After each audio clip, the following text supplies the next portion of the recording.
ABC One Television. ABC One Television. ABC One Television.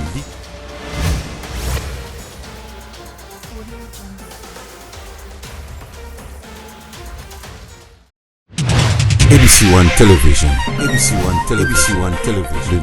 Balandi ya chaîne na biso ABC One. Biso et pas na biso balakisa biso que Jésus-Christ est le number one. Tangu tolobaka Jésus-Christ est le number one, c'est que Yesu penzande mutazali kona nyoso na chaîne o. Yango biso makambo nyoso to bandaka ngo na losambo na lokuku tie bimi boye. Mbote o mabota ma bino bisika bozali mokili mobimba kolo pambola bino chaîne boye na mona te kitoko makasi. Bandeko na ngai boyebi ngai mosali na bino révérend Didier Lompinga na cri du cœur na to sambele longo dans l'église et ses réalités. Mais lelo to ye ko lobela makambu ya ba émission misal to sala kavanate. To zu dépêche moko mbangu na likambu moko esali église pasi makasi. Nde yango to ko beta lisolo oyo. Na habité ceux qui boyebi mosali moko na nzambe na kombo mangwangasa. Moto tokisaka ba année 80-90 lo sambo na armée de victoire pa ya révérend Coutinho Fernando na maman Emi que j'ai sali en passant. Bato anto zalaka na bango ti makambo sauvo le Congo e ya ekota makambo belé na kati wana. Ndeko yanga Gilles Mangwanga sakendaki pa fungoli si église. Abalaki pe mwasi baboti bana lokolo eza flash bomesa nango bobongo na ndenge ezalaka kaka mwasi na mobali amoni mwasi na ba changement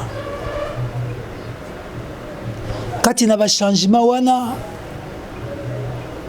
azo remarqué mwasi a combien infidèle. Infidélité à moi c'est Oumeli, Moubali na patience, pasteur de l'église. Il se met de partout na Kinshasa.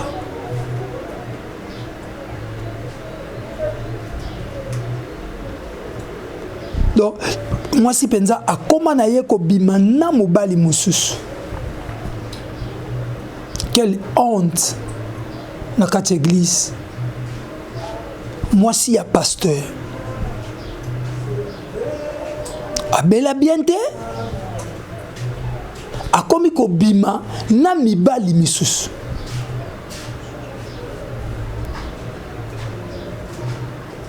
Maintenant, to yebite bana oyo ba boti na ndaku ya pasteur, bazabana ya pasteur to bana mbali wana. Mubalango aza soda oyo akei ko panza couple ya batu evandi na yebite soki ndeko azaki na ba conseiller na église toboni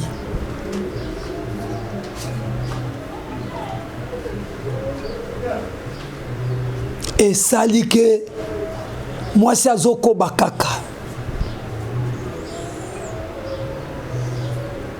et puis comme visible comme ça.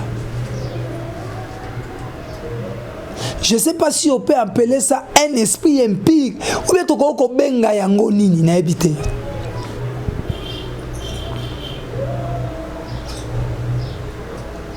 Et tamboli ndengwana ubale komona mwasi ye moko vis-à-vis na mubali wana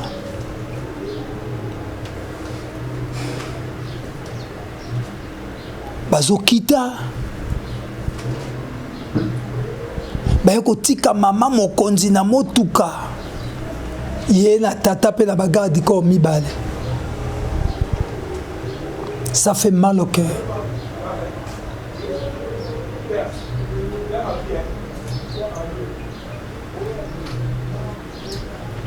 eye kosalama ndenge wana.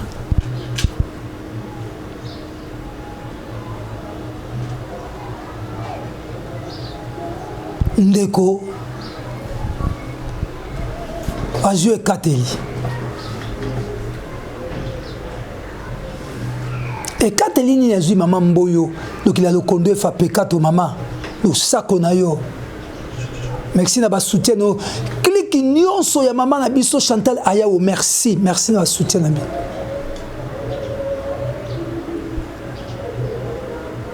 Mikolo utiko leka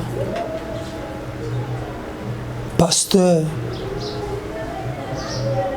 abomi mwasi na yo na bana na leki ya mwasi oyo azalaka na bango na ndako.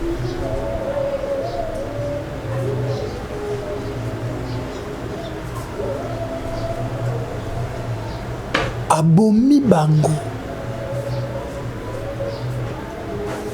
bakangi ndeko 20 ans de prison na makala. Faute ya nani? Nangi to analyser nanu fait o faute ya nani? Bible biso, il est inévitable que les scandales arrivent, mais malheur na muto à cause à pierre d'achoppement à Muninga.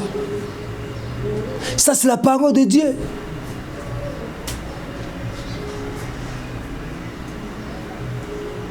Batu baye ko tuna ngambangu pasteur, est-ce que kokoye koza na maîtrise te? Est-ce que ça nya bomina mwasi na bana?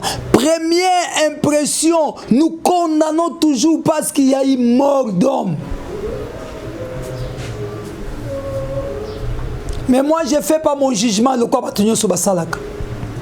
Il y a eu mort d'homme.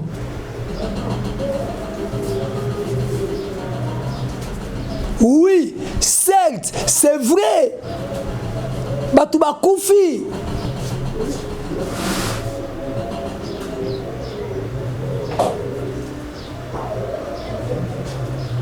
Il est inévitable que les scandales arrivent. Voilà les scandales. Homo Nzamba Bomi. Mais malheur nanani. Na mutoyo. Comment yo moi soko bien aimé na expliquer biso. La fidélité c'est une femme.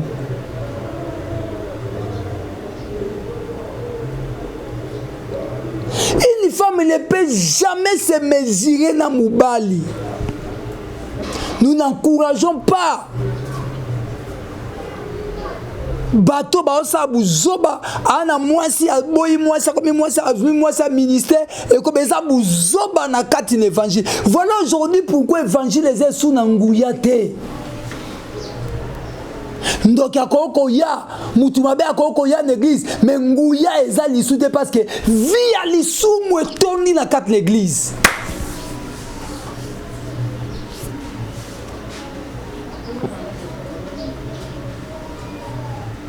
Voilà ce qui est arrivé dans l'église.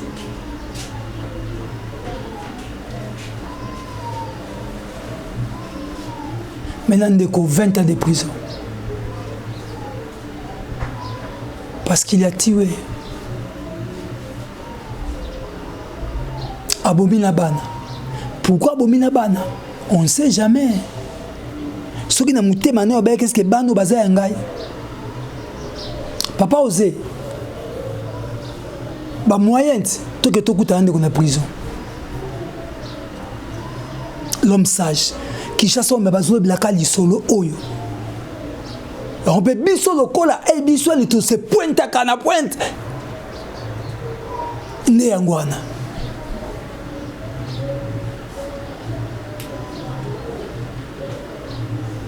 De quoi bomi moi sinaba.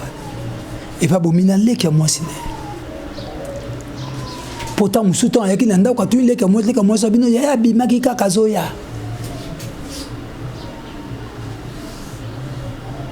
Ozo pakola mateka na lipa.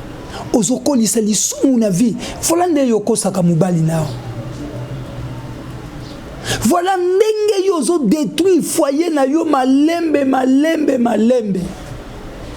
ba belge ba ki na raison mon boss ya ko beta fimbu ne bembe.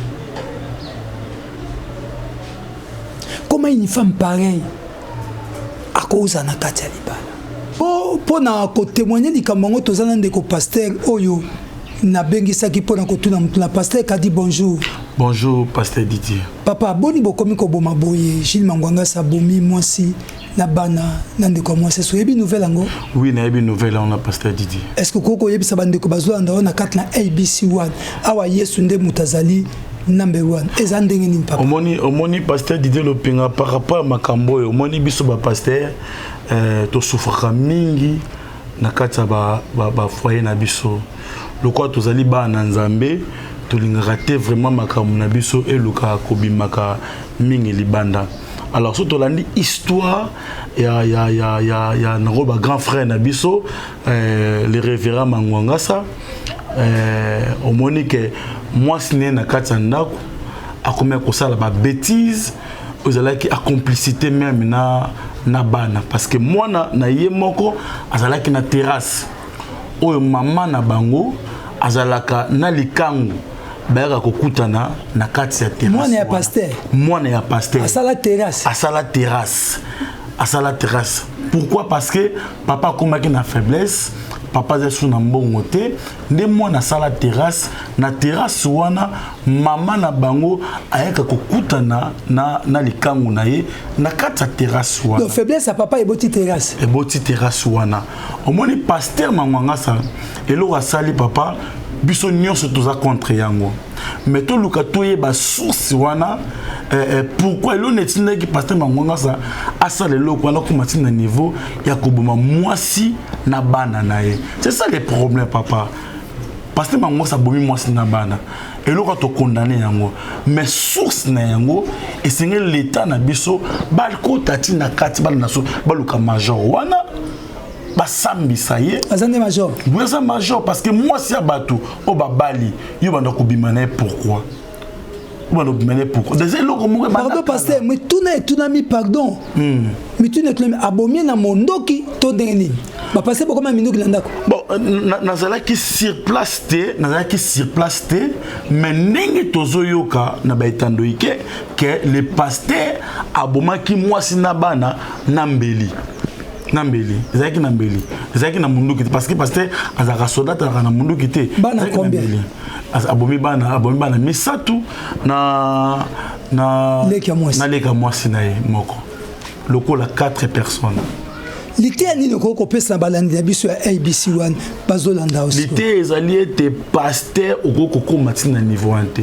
Si un problème oko kende na niveau te ya koboma bato. Alors même pe basi na biso toza ko bala, il faut to sala attention.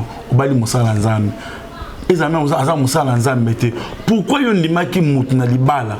Okomo kende ko luka so mutu na kata libanda. Eza malamu te. Bato mususu bako ko supporter ba choc wana te. So yo ko supporter choc mais mutu ko supporter choc wana te. Parce que Mangwangasa ki choc les gars ki makasi. Amoni mwasi na o ya bala na mbongo. Na soda yaki na bagarde mibale moyo osala eloko ezalaki te na minute parce que bagarde ezali na minduki azeli mwasi ne na ndako nde ayekosala réaction wana eza te mpo bino bapase bokoma je suis fatigué na oto teya wana asuivre nzambe apambola biso mobali kitoko fali matoko oyoki maloba papa osé je le répète l'homme sage oyoki maloba pourquoi ndeko akufi bolobi nini maloba omboka bino nzambe apambola bino benga biso na émission oyo benga biso na numéro na biso bayo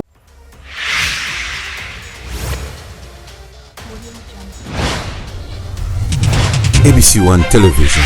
ABC1 Television.